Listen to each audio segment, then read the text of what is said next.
Bonjour à tous, bienvenue. Au rêve citoyen, pour cette 3e édition des Universités, nous souhaitons nous projeter collectivement vers des futurs souhaitables. Pour reprendre les termes de Rob Hopkins, comment passer du « what is » au « what if » ? Comment raviver et reconstituer notre imagination collective ? Si nous parvenons à ranimer cette précieuse étincelle créative, des sociétés et des cultures entières peuvent changer rapidement pour le meilleur.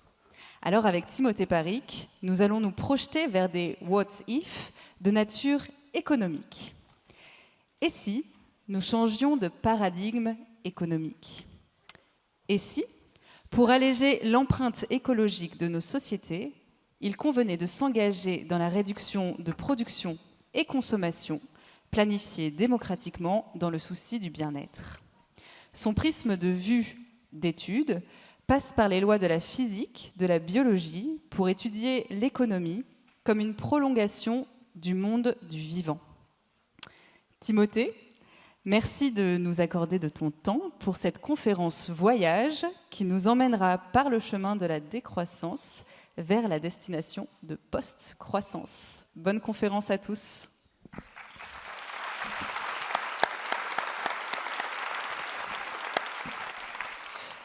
Alors merci beaucoup Timothée, parce qu'en plus, quand Lorraine parle de voyage, tu parles en connaissance de cause, parce que je crois que tu as mis à peu près plus de 14 heures de Pise pour venir jusqu'à Paris, puis après jusqu'à Nantes. Donc c'est un bout de chemin, hein. Et ça veut dire aussi que tu es complètement cohérent avec ce que tu préconises, ce qui n'est pas le cas de tout le monde. Je voyage très lentement, et encore maintenant, après avoir pris l'habitude pendant des années de faire le Stockholm-Clermont-Ferrand, qui était à peu près 40 heures, maintenant, quand je fais le Lund-Paris, 16h30, 4 trains, là, j'enlève même pas ma veste. Alors là, j'ai l'impression que c'est le métro. Alors, en fait, c'est pour ça que tu es un grand penseur, en fait, c'est parce que tu as tout le temps de réfléchir. Exactement, c'est mon deuxième bureau. La SNCF m'a installé un petit porte-manteau spécialement pour moi. Il était temps. En tout cas, merci beaucoup d'être présent avec nous. Bon, alors, je pense qu'il y a pas mal de personnes dans la salle qui te connaissent. Tu es économiste avec un sujet de prédilection, on l'a dit, la décroissance. Tu es chercheur donc à l'université de Lund, donc en Suède. Tu es auteur aussi d'une thèse qui est The Political Economy of Degrowth et du livre Ralentir ou périr. Celui-ci, donc vous pouvez tout à fait voir à l'extérieur. Je pense qu'il y a peut-être une série de dédicaces. D'ailleurs, à ce titre, alors j'ai pas lu en entier, j'ai lu surtout la dernière partie, hein, mais moi il y a quelque chose qui m'a particulièrement marqué, hein, en plus de l'image que je trouve très bien trouvée, c'est le fait que tu proposes de découpler le bien-être avec l'empreinte écologique. Parce que c'est toujours la question, notamment quand on parle de croissance verte, bah oui, il faut découpler croissance du PIB avec derrière évidemment l'impact environnemental. Là, c'est une autre manière de découpler. Je trouve que moi, c'est quelque chose qui m'a particulièrement marqué, hein. Alors bon, vous l'avez sans doute vu, hein, tu es intervenu récemment à pas mal de choses. Beyond Growth, pour ceux qui ne savent pas, c'est un événement qui a eu lieu donc à Bruxelles, où pour la première fois dans le Parlement européen, il y a eu un événement autour de la décroissance, qui a eu beaucoup de succès et surtout qui a eu un impact, parce qu'elle même a été inaugurée, entre guillemets, ou commencée par Ursula von der Leyen.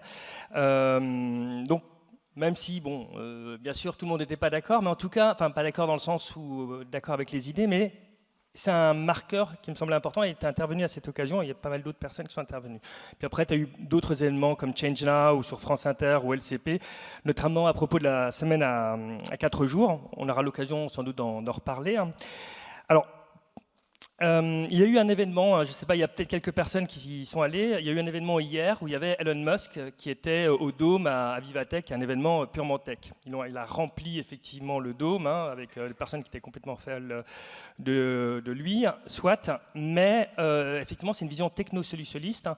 Et je suis certain que d'ici quelques années, hein, alors ce ne sera peut-être pas le Dôme, mais ce sera peut-être plus grand, qui s'est Bercy un jour, mais qu'à travers les idées, mais aussi à travers la pédagogie, à travers ce que c'est transformer une pensée parfois qui est complexe, qui est difficile à appréhender en quelque chose qui est simple, qui est accessible à tous, tu feras certainement autant d'émules et sans doute tu dépasseras de loin. Je pense qu'aussi on peut vraiment féliciter Timothée Parric pour ce qu'il est en train de mettre en place, toutes les idées qu'il est en train de passer ici, parce que c'est un sujet qui n'est pas du tout évident à la décroissance. Et après on aura l'occasion de le titiller, mais je voudrais quand même qu'on le félicite là-dessus. Merci. Alors évidemment, tu ne vas pas t'en tirer comme ça, parce que j'ai eu quelques petites questions derrière les fagots, ce serait trop simple sinon. Juste pour me présenter rapidement, donc, je suis Dimitri Carbonel, je suis shifter. J'interviens à la fois sur les demandes de conférences Teach the Shift, sur notamment tout ce qui est énergie-climat, et puis je m'occupe pas mal aussi de tout ce qui est la partie plaidoyer sur la loi Industrie verte. J'ai travaillé aussi sur la loi Climat et Résilience, et j'ai écrit aussi un petit bouquin qui s'appelle 2050 Crash ou Renaissance, et derrière un sous-titre qui s'appelle Vers une société boule de Guy, et qui d'ailleurs a des liens avec en fait la société post-croissance. On verra si on pourra peut-être potentiellement en parler. Alors, je vais commencer déjà par pour remettre un peu les bases. On va explorer, on a quand même un peu de temps. Donc on va avoir pas mal de sujets différents. J'ai commencé à aborder ici, mais on va commencer par un peu les basiques. Et je vais te dire 3 mots. Step, step, step. Qu'est-ce que ça t'évoque ? Alors, ça m'évoque une analogie improvisée à Change Now, que j'ai peut-être regretté un petit peu après. Non, pas du tout. Mais bon, vu que tu m'as dit que c'était pas mal, ok, très bien, je suis content. C'est la première personne, je me suis dit, en fait, tout le monde était dans le malaise quand ils m'ont vu faire ce step, step, step pendant ma présentation, où j'essayais donc d'expliquer, parce que ça demeure vraiment le cœur de mes recherches depuis très longtemps, de mieux comprendre ce que c'est que la croissance économique. Pas seulement la croissance économique, mais ce que c'est que la richesse, ce que c'est que la valeur. Et donc, comment est-ce qu'on mesure, comment est-ce qu'on appréhende, comment est-ce qu'on définit. Et la croissance économique, moi, je dois toujours faire atterrir un petit peu les excentricités des uns et des autres qui voient en la croissance des choses absolument fabuleuses en termes de modernité, d'innovation, de bien-être, de paix dans le monde, de stabilité géopolitique, de services publics de qualité, d'éradication de la pauvreté, de réduction des inégalités, de santé, de bons dentistes, je sais pas, des chirurgiens pour chiens, des trucs merveilleux. Tu sais, les gens vraiment propulsent dans la croissance économique tous leurs rêves les plus intimes. Et donc moi je leur dis, bon écoutez, la croissance économique c'est quelque chose de très simple, c'est l'augmentation du produit intérieur brut, qui est un indicateur assez simpliste, qui, lorsqu'il a été inventé dans les années 30 aux États-Unis, 1930, était un joli petit tour de passe-passe statisticien, de se dire trop bien, on va regarder les prix de marché comme proxy pour évaluer un petit peu l'activité totale d'une économie. Pas mal, Simon Kuznets, pas mal à l'époque. Mais même Simon Kuznets l'avait dit, c'est un indicateur volumique, un indicateur purement quantitatif qui vous dit à quelle vitesse l'économie tourne, mais pas dans la direction dans laquelle elle va. Donc c'est pour ça, j'en reviens au step, step, step. À Change Now, tu vas être très déçu parce que là, non, mais je veux que tu le fasses. Là. Non, arrête, c'était génial. Non, mais je comparais la croissance à une sorte de podomètre. En fait, le PIB, c'est exactement ça. C'est un indicateur d'agitation monétaire. Donc le PIB, ça croît à chaque fois, en gros, qu'on vend et qu'on achète des trucs. Bien sûr, ce n'est pas tout ce qu'on vend et ce qu'on achète. Ça ne vient compter que les valeurs ajoutées, mais ça mesure l'agitation monétaire. Et donc, comme un podomètre, ça mesure un nombre de pas. Et donc, c'est un petit peu bizarre qu'on appelle ça un indicateur de prospérité, parce que les pas, vous pouvez en faire énormément dans une petite cellule de prison où vous faites des tours toute la journée. Vous pouvez en faire très peu qui vous séparent de ici à la bouteille d'eau quand je meurs de soif, ou le médecin qui va vous guérir, ou votre famille que vous avez envie de voir. Donc là, on voit bien en fait que les steps, donc la quantité, et même l'agitation économique en elle-même, c'est un moyen. La fin, c'est le contentement, la satiété, la suffisance, la satisfaction des besoins, les capacités. Il y a plein de concepts pour l'évaluer. Mais la fin de l'économie, c'est toujours un procédé fini. C'est-à-dire que vous avez un besoin insatisfait que vous allez venir satisfaire à travers une activité précise. Alors que le podomètre économique, comme tout podomètre, c'est un indicateur infini qu'on peut faire croître si l'on voulait, et apparemment on veut, et on verra que c'est l'un de nos problèmes les plus préoccupants. si par exemple on pousse un peu le sujet ensuite de décroissance, c'est vrai que quand on parle de croissance illimité dans un monde qui est fini. Enfin, parfois, je fais le lien avec un pot de confiture. On prend un pot de confiture, c'est pas en augmentant la vitesse avec laquelle on mange de la confiture qu'il va y en avoir plus à la fin. Donc, mais toutefois, il y a quand même une question, c'est pour quelle raison le mot de décroissance, qui paraît en fait du bon sens, en fait, a tellement de mal à, je dirais, à percoler, alors qu'a priori, voilà, c'est quelque chose qui me semble assez évident.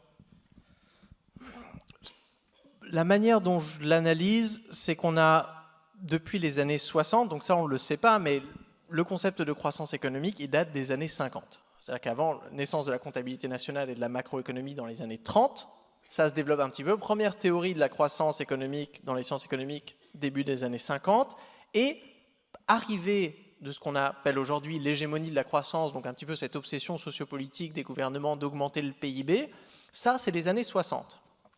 Donc c'est quand même assez récent, mais on a plusieurs décennies où on a construit cet imaginaire croissantiste, où donc on a projeté tous nos rêves dedans, et donc bien sûr, dès que quelqu'un va vous dire décroissance, c'est quelqu'un qui vient marcher sur vos rêves. Alors moi, c'est ce que j'essaie de faire dans le livre, si on vient remettre la croissance à sa place, et on dit la décroissance, ce n'est pas forcément une régression, une destruction de quelque chose, une incapacité à satisfaire des besoins. C'est simplement une réduction de la production et de la consommation qui peut très bien se faire dans un environnement économique plus général où la capacité de satisfaire des besoins augmente. Et quand on arrive à séparer un petit peu ces choses-là, je pense qu'on rend le mot plus acceptable. Mais, parce qu'effectivement, la remarque qui vient tout de suite quand on parle de décroissance, c'est « Ah oui, mais attendez, déjà je vis dans une situation qui est catastrophique, que ce soit en termes d'énergie, alimentation, ça me coûte de plus en plus cher. Moi, décroissance, j'en veux pas. Non, je veux pas de la décroissance. » C'est une réaction qu'on peut avoir.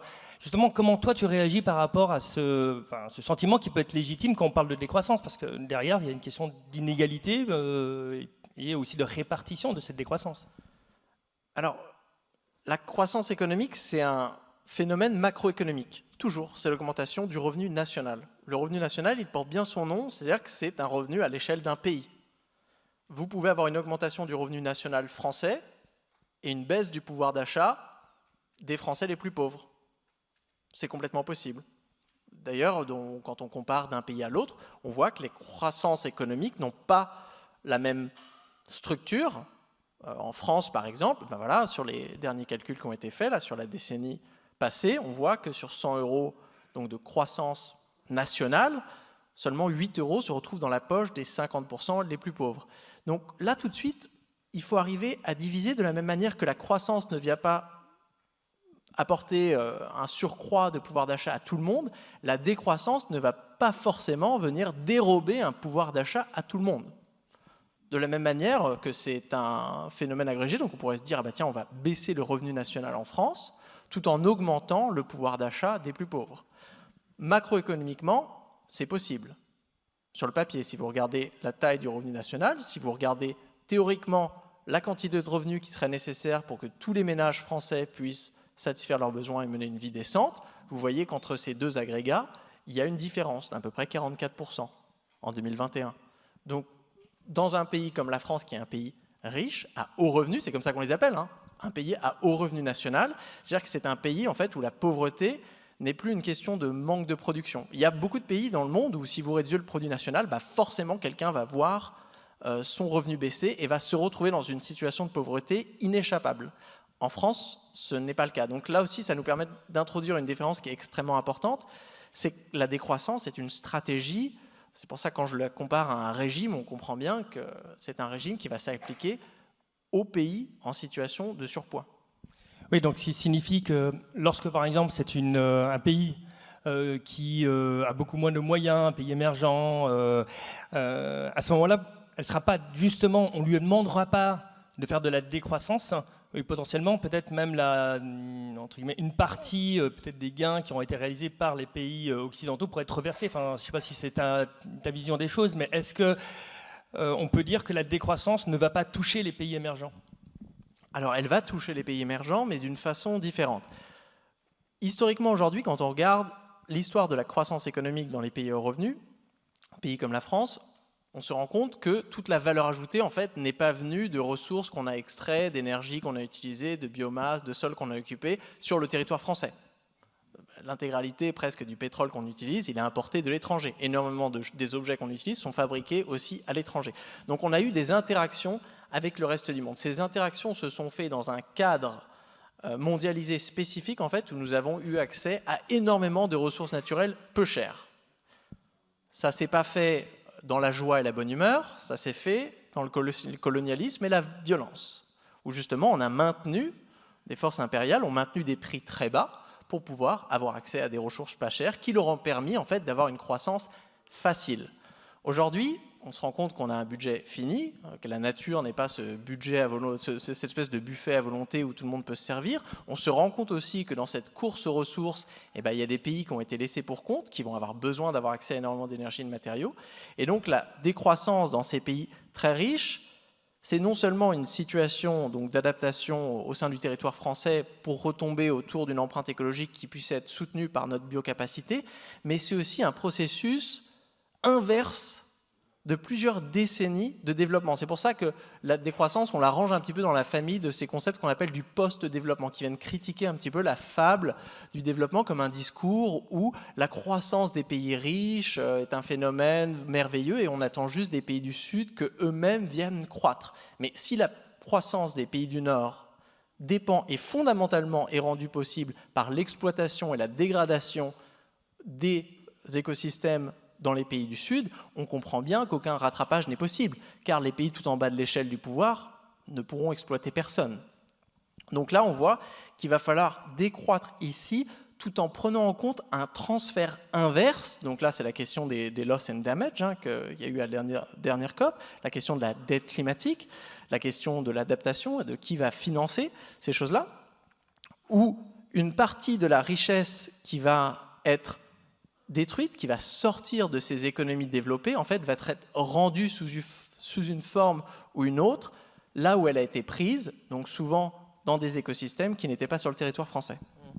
Il y a aussi une autre chose, c'est que tu fais bien distinction entre décroissance et récession. Est-ce que tu peux nous le préciser Oui, ça c'est fondamental parce que souvent, moi je m'écharpe un peu avec des économistes qui n'arrivent pas à comprendre l'idée de la décroissance. Ils sont là, mais c'est combien ? C'est combien en termes de PIB ? C'est moins 10%, c'est moins 20%, et ils ne comprennent pas. Et moi, donc c'est pour ça que j'ai développé une définition avec plusieurs éléments pour bien expliquer que le premier élément de ma définition de la décroissance, qui est donc une réduction de la production et de la consommation, là, oui, c'est comme une récession, même si c'est différent, parce qu'une récession, c'est défini comme un PIB négatif. Alors que là, la décroissance, je la définis comme une réduction de la production et de la consommation. Vous voyez la différence ? Le PIB est censé être un proxy pour mesurer la production et la consommation. Moi, déjà, je me dis qu'on ne va pas commencer par définir un concept en reprenant, en réchauffant en micro-ondes un vieil indicateur des années 30 tout pourri développé par des économistes. Non, on revient à quelque chose de concret. Produire et consommer moins. Là, déjà, on comprend l'agenda, il est beaucoup plus concret que de faire baisser le PIB. C'est la première des différences. La seconde différence, et il y en a plusieurs qui s'y accrochent, c'est que cette réduction de la production et de la consommation, elle a quand même quelques caractéristiques. C'est-à-dire que c'est au moins 4, la soutenabilité, on en a parlé, le but c'est d'alléger l'empreinte écologique totale. On peut produire et consommer moins tout en augmentant l'empreinte écologique totale. C'est assez facile, il suffit de demander aux plus pauvres de consommer moins, vu qu'ils consomment déjà à peu près rien, ça ne change pas, et comme ça les riches peuvent consommer plus, et là ça fait augmenter l'empreinte écologique totale macroéconomiquement. Bon, là ça ne marcherait pas complètement, donc là il faut la soutenabilité, baisser l'empreinte écologique totale, mais il y a 3 autres contraintes qui s'y ajoutent, et ça, dans la généalogie du concept de décroissance qui est apparu en France, décroissance conviviale en 2002, qui est en fait dans la lignée de beaucoup de concepts qui sont apparus à la fin des années 60 et surtout dans les années 70, les critiques de la technique de Jacques Ellul, l'écosocialisme d'André Gortz, les critiques de la comptabilité nationale de Marilyn Waring, l'écoféminisme de Françoise Daubonne, l'autonomie radicale de Cornelius Castoriadis, tout ce qu'on appelle aujourd'hui les précurseurs de la décroissance, en fait, ils ont façonné ce concept. Donc aujourd'hui, quand on l'utilise, on a ces 3 autres caractéristiques, qui est celle de la démocratie, de la justice et du bien-être. Donc ça, en gros, si vous êtes ingénieur social d'une transition décroissante, ça, c'est votre cahier des charges. Vous devez baisser la production et la consommation de manière à abaisser l'empreinte écologique totale de l'économie, tout en garantissant des délibérations démocratiques dans le design même de cette transition, afin que cette transition puisse se faire dans un esprit de justice sociale et dans le souci du bien-être. Si vous manquez des caractéristiques, vous faites quelque chose qui ressemble à de la décroissance, mais ce n'est pas vraiment de la décroissance tel que le concept a été développé. Ce qui n'est pas nécessairement une équation qui sera évidente à atteindre, hein, parce qu'on c'est pas les habitudes qu'on a. Il y a un point aussi, c'est que, effectivement, tu parles donc de décroissance et récession. Il y a une autre manière qu'on pourrait dire aussi, hein, c'est de faire la distinction entre d'un côté la décroissance choisie, qui est le mot que toi tu utilises pour décroissance, et la décroissance subie, qu'on pourrait peut-être appeler récession. Il y a peut-être un intérêt potentiel à cela, c'est qu'au lieu de se focaliser sur le mot décroissance, qui en réalité, enfin on le voit bien avec la pénurie d'eau ou la hausse de prix d'un certain nombre de choses, de toute manière on va y aller, ou on y va déjà en termes de décroissance, hein, on le verra cet été notamment pour l'eau, hein. Et l'intérêt peut être aussi, hein, de se focaliser plutôt sur je choisis ou j'anticipe. Et donc, notamment, on avait échangé là-dessus, hein, mais par exemple pour les entreprises, plutôt que de dire, tiens, vous avez allé vers la décroissance, potentiellement, une autre manière de dire, c'est, de toutes les manières, vous voyez bien, vu ce qui est en train de se passer, on est dans un mode décroissant, vous n'avez pas essentiellement de semi-conducteurs, parce qu'il y a un réchauffement à Taïwan ou ailleurs, etc., etc. Et donc, maintenant, la question, c'est plus de se dire, OK, soit vous subissez, vous attendez que ça vous tombe dessus avec les catastrophes, et c'est d'ailleurs exactement ce que tu dis pour la partie récession. Soit deuxième possibilité, vous anticipez, vous commencez à imaginer un scénario où vous seriez dans un monde qui serait décroissant, et comment faire. Donc vas-y. En tant que théoricien, moi j'aime vraiment bien conserver la richesse des concepts, et c'est pour ça que je n'utilise pas la décroissance en synonyme soit de récession, soit d'effondrement. Moi, ma punchline, c'est décroissance soit choisie aujourd'hui ou effondrement subi demain. Et je te rejoins ici, hein, la décroissance, elle émerge d'un courant dans les sciences économiques qu'on appelle l'économie économique, le contraire, qui en fait fait l'analyse des économies humaines à partir de leurs relations avec l'environnement, et notamment des relations d'extraction de biomasse, d'énergie, de matériaux, d'eau, et d'excrétion, donc de pollution, de déchets, de gaz à effet de serre. Donc là, cette analyse un petit peu du métabolisme économique, c'est celle de la décroissance. Et donc, quand on parle de récession, en fait, la récession, c'est une crise dans la matrice, d'une certaine manière. Quand on parle d'effondrement, là déjà, c'est une crise beaucoup plus globale. C'est-à-dire que ça peut être, quand vous avez une pénurie d'eau, le problème, c'est pas la récession. Non, on s'en fout. Le problème, c'est que vous n'avez plus d'eau pour boire. C'est ça le problème. De la même manière, si vous avez une canicule en ville et qu'énormément de personnes décèdent, c'est pas le PIB, on va regarder, on va faire « Oh non, c'est une récession, il faut absolument relancer l'économie, attention à l'inflation ». Non, le problème, c'est qu'il y a des gens qui meurent parce qu'il fait trop chaud. Donc là, on voit... Moi, je préfère vraiment cette version d'effondrement qui est utilisée par des scientifiques qui étudient justement les systèmes Terre. On parle d'effondrement d'un écosystème, on parle d'effondrement de la biosphère. Donc c'est ça vraiment qu'il va falloir éviter. Et donc la décroissance comme régime, c'est-à-dire que baisse de l'empreinte écologique totale, c'est une stratégie de prévention face à un effondrement de plus en plus probable. Pourquoi ? À cause du concept de limite planétaire que vous connaissez bien aujourd'hui, le concept de limite planétaire qui nous dit... En gros, que quand vous surexploitez un écosystème, à partir d'un certain seuil, vous prenez le risque de dégrader l'équilibre de cet écosystème. Si on émet trop d'émissions de gaz à effet de serre, on vient venir dégrader la stabilité du climat et the climate bites back. Donc, retour de bâton, le climat produit ou cesse de produit de la disvaleur ou cesse de vous alimenter en service écosystémique. Et là, d'un coup, on se retrouve avec des événements extrêmes, on se retrouve avec des canicules, on se retrouve avec énormément de choses qu'on aurait pu éviter. Donc c'est ça le risque de l'effondrement. Et là, c'est pour ça qu'aujourd'hui, on pourrait se dire, la décroissance, il faut séparer vraiment les deux chantiers, parce que tout de suite, bien sûr, on va rentrer dans les questions. Oui, mais le chômage, on fait comment? Et le financement des services publics? Et les risques géopolitiques? Et blablabla, et blablabla. On en reparlera, oui. On va y revenir, mais ça ne vous sort pas de la première question. La première question, c'est celle-là, c'est comment allez-vous réussir à faire baisser l'empreinte écologique totale de votre économie? En France, on est en dépassement depuis au moins les années 70. Donc c'est simple, là on est en train de tirer sur la corde de l'ascenseur. C'est un ascenseur, vous pouvez mettre 1 tonne dedans, on en a mis 2,5. On entend les petites cordes là, du câble qui pètent une à une. Ch'tung, ch'tung, ch'tung. Et en fait, le but, c'est d'alléger l'empreinte écologique totale. Soit vous avez une stratégie qui vous permet de faire ça tout en faisant augmenter votre PIB. S'il y en a une, elle est bien cachée, parce qu'autant vous dire que je l'ai cherché pour la trouver. Moi, personnellement, après avoir épluché énormément d'études empiriques, il y en a presque 1000 sur le découplage, je n'ai vu aucune preuve satisfaisante qui arrivait à me montrer que dans les années à venir, nous allons arriver à concilier croissance économique et réduction importante de l'empreinte écologique totale française.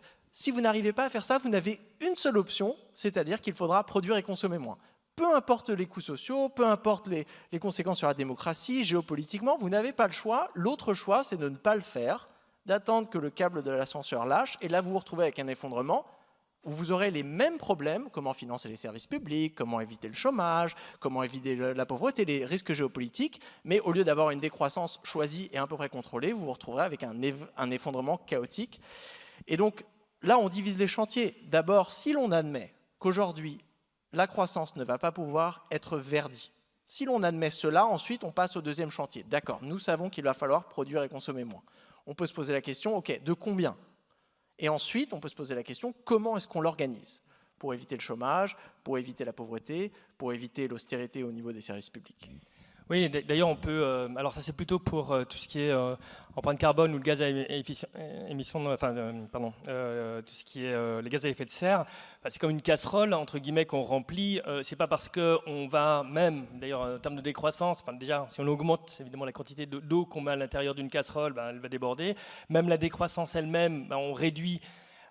Potentiellement, elle peut encore déborder. Donc, il faut que la vitesse à laquelle on décroît soit suffisamment rapide pour éviter que la casserole déborde et dépasse par exemple les 2 degrés. Après, derrière la décroissance, c'est un chemin. Notamment, je l'ai vu avec t'as un dessin que tu fais où c'est des montagnes russes. C'est un mot au but qui frappe les esprits, mais au bout d'un moment, voilà, c'est pas l'objectif. L'objectif, et d'ailleurs c'est mis, on l'a vu là-haut, c'est une économie de post-croissance. Alors, je vais être un petit peu taquin parce qu'il y a un peu un paradoxe. D'un côté, tu fais référence avec le mot post-croissance au mot croissance, alors que justement tu proposes qu'on s'en défasse, mais bon, ça c'est un petit détail. Mais ce qui m'intéresse, c'est vraiment de voir, est-ce que tu peux nous décrire justement cette économie?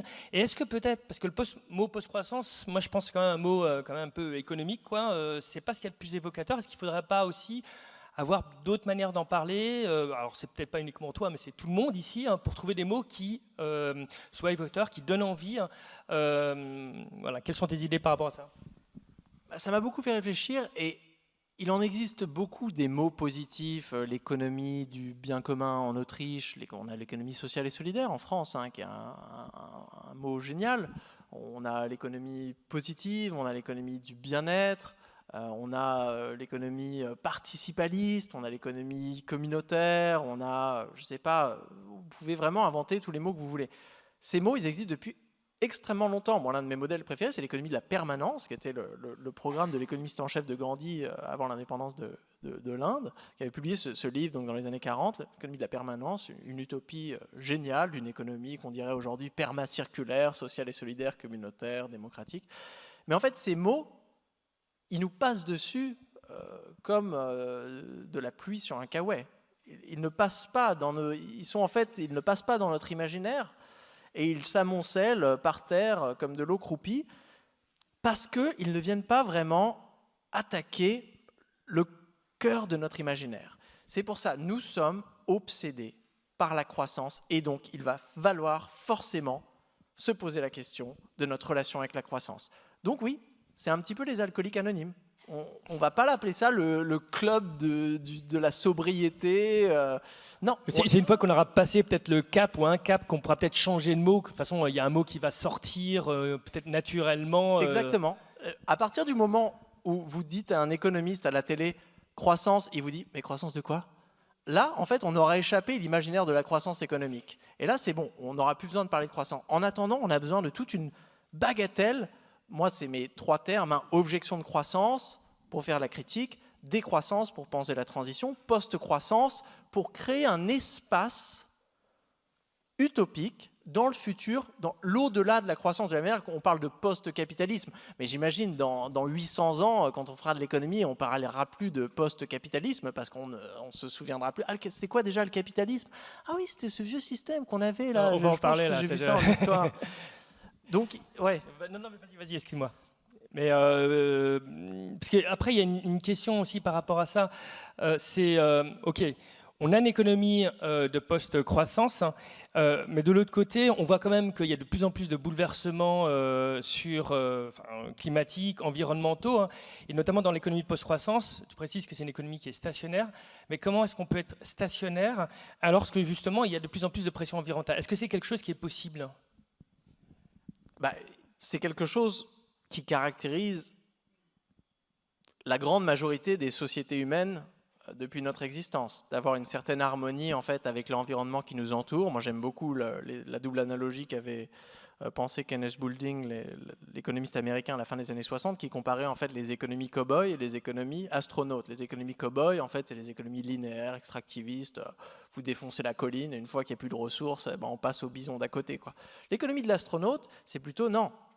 En fait, on habite dans un environnement qui nous demande en fait d'avoir une économie circulaire, qui nous demande d'avoir une certaine sobriété vis-à-vis des ressources. Alors on pourrait voir ça vraiment comme c'est une analogie très technosolutionniste. Elon Musk adorerait l'économie astronaute, alors que c'est une sagesse qu'on retrouve dans beaucoup de sociétés prémodernes, pré-capitalistes, avec des imaginaires en harmonie complète avec la nature considérée partie prenante de toute l'activité économique qu'on retrouve dans l'économie humaine, donc, qui est considéré un sous-secteur d'une économie plus globale qui n'est pas une économie d'ailleurs, qui est une sphère de vie, qui est la sphère du vivant.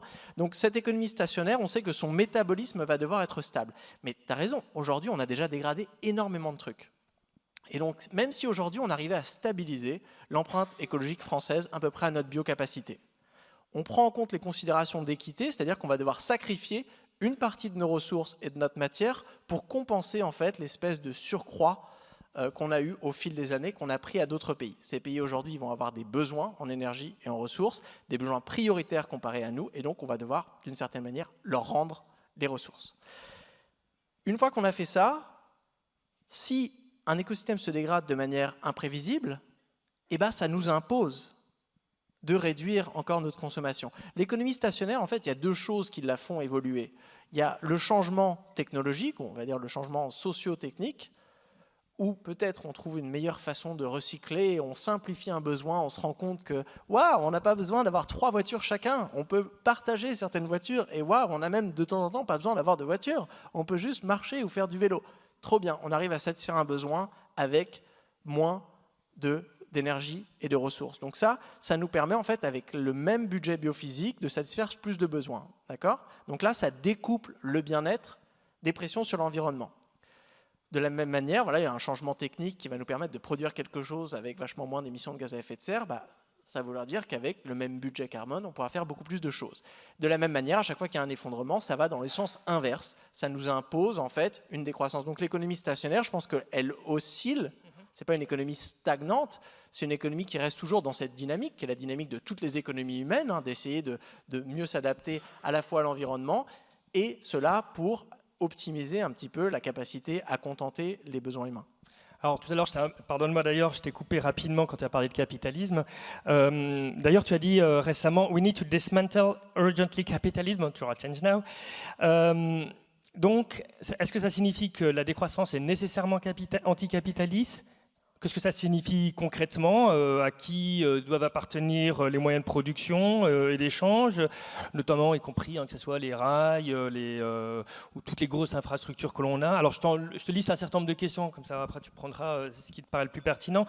Il y a aussi les impacts sur les entreprises privées ou l'investissement, plus largement la propriété privée, est-ce que c'est une propriété commune, et puis après il y a aussi un certain nombre de mécanismes à mettre en place pour éviter une trop grosse accumulation de richesses, voire potentiellement, ça c'est peut-être à toi aussi de l'indiquer, alors je ne sais pas si c'est possible de supprimer l'accumulation de richesses, mais bon, ça c'est sauf s'il n'y a plus de propriété privée.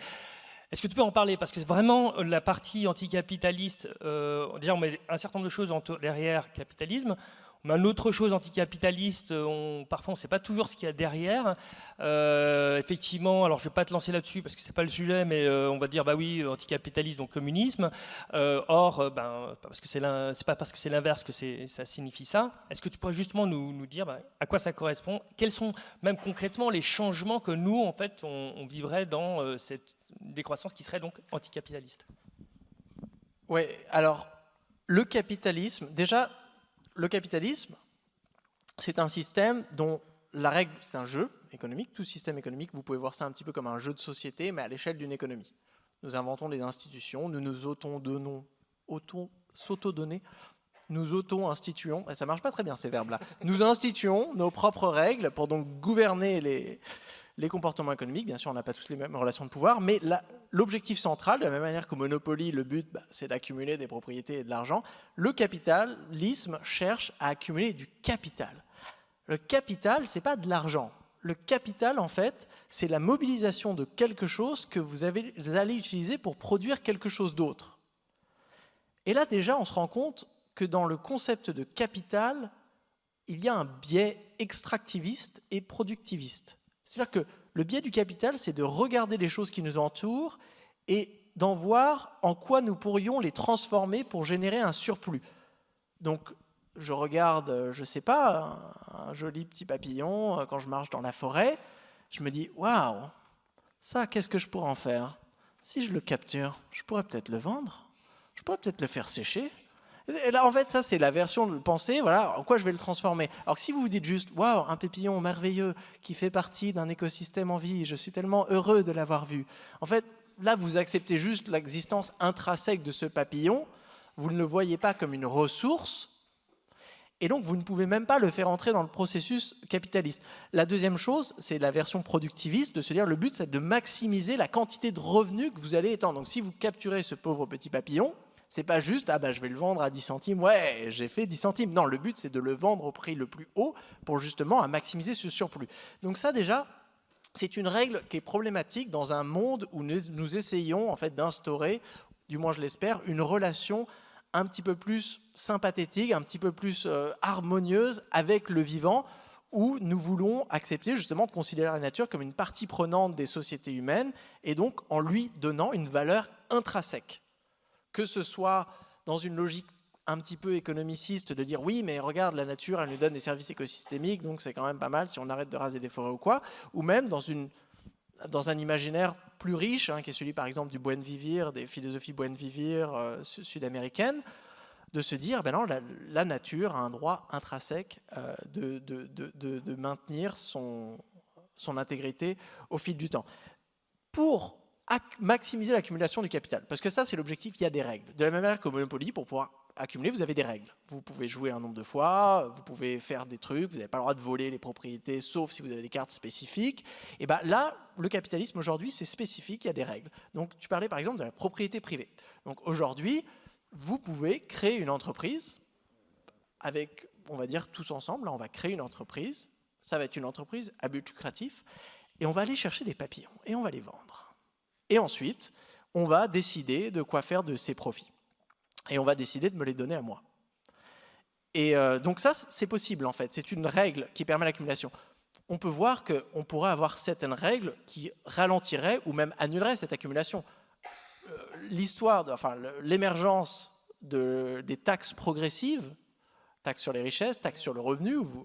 Alors je sais que ça paraît être dans un passé lointain quand on en parle en France, mais je vous jure, c'est un concept qui un jour existait, où nous avions des tables véritablement progressives, ou là qui évitent justement l'accumulation au plus haut, ou même vous pouvez avoir, comme on a dans l'économie sociale et solidaire, un salaire maximum. Nous pourrions avoir un revenu maximum, nous pourrions même avoir des seuils maximum d'accumulation de richesse. De la même manière que quand vous êtes dans une copropriété, parfois vous avez des quotas, vous ne pouvez pas arriver et dire moi je vais acheter les 14 places de parking de la copropriété. Là, je m'en fous, j'ai de l'argent. Là, j'ai qu'une voiture. Là, ça ne me dérange pas. Non mais les gens ils vont vous dire non mais c'est même pas à vendre. Qu'est-ce que tu fais Timothée? Le mec, il n'a aucun savoir-vivre. Et bien là, en fait, c'est un rationnement. On fait en sorte de prévenir l'accumulation de quelque chose qui viendrait dégrader le bien-vivre. C'est une limite, en fait. Grosso modo, c'est vraiment... il y a un autre exemple, je crois que c'est à Châteauneuf-Grasse, où il y a les résidences secondaires alors de feu Berlusconi, et notamment aussi de Albert II, qui utilisent évidemment fortement l'eau. Et évidemment, si par exemple il y a des tarifs qui sont progressifs pour l'eau, ça ne change strictement rien, parce qu'ils ont suffisamment d'argent pour consommer tout l'eau qu'ils veulent, et qu'effectivement il doit y avoir une sorte de quota ou de limite maximum pour que ce soit l'utilisation d'eau ou pas, ce qui ne veut pas dire nécessairement que ça empêche le capitalisme. Et même je vais aller un petit peu plus loin, parce que tu pourrais dire que c'est l'abondance d'énergie, de pétrole, d'énergie fossile de manière globale, qui a permis, voire qui a amplifié, je dirais, le capitalisme. Alors je vais plutôt utiliser le mot le capitalisme néolibéral, dans le sens qui va le plus loin. Et on pourrait peut-être se dire dans le sens inverse, avec la réduction des énergies ou l'augmentation du coût de l'énergie et la réduction de l'énergie qu'on va pouvoir extraire, est-ce que d'une certaine manière, même le capitalisme va pas, ou le capitalisme, on va dire pour être précis, néolibéral, va pas s'autodétruire à cause de ça?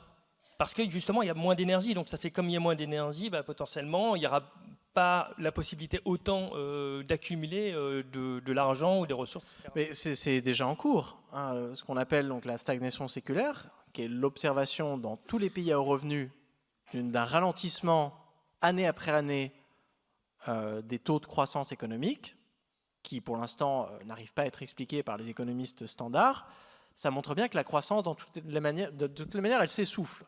Donc ça, l'approche par la stagnation séculaire, elle est aussi très pragmatique. C'est un argument qui marche très bien avec les économistes, de leur dire, écoutez, même si vous adorez la croissance, si vous êtes japonais et que la croissance, on ne l'a pas vue depuis 30 ans, si votre stratégie pour financer les budgets publics l'année prochaine, c'est d'avoir 4% de croissance, je pense qu'il y a des chances que vous ne soyez pas élu. Donc dans ce cas-là, vous vous préparez en fait à se dire bon, comment est-ce qu'on va arriver à financer donc, un certain nombre de besoins, mais dans une économie où l'on sait qu'elle ne va pas croître. Moi, une des hypothèses qui est intéressante qu'on a en écologie économique, en économie écologique, c'est le contraire en anglais, c'est de se dire qu'est-ce qui se serait passé si on revenait au début du XVIIIe siècle, on découvre les énergies fossiles, on commence à creuser, et là, dès qu'on prend un petit peu de pétrole, t'as un lutin magique qui sort du sol et qu'en fait il se dit oui mais mec ça c'est à moi, t'as cru c'était gratuit? Ben non, tu payes et tu vas payer cher. Tu vas payer au prix, et donc il nous aurait vendu le truc. En fait je pense que nous n'aurions pas eu en fait ce surcroît magique d'activité économique qui aujourd'hui s'est fait à crédit de la nature. Donc en fait on a emprunté, et là aujourd'hui la nature d'une certaine manière dit oui bon bah là maintenant il va falloir payer.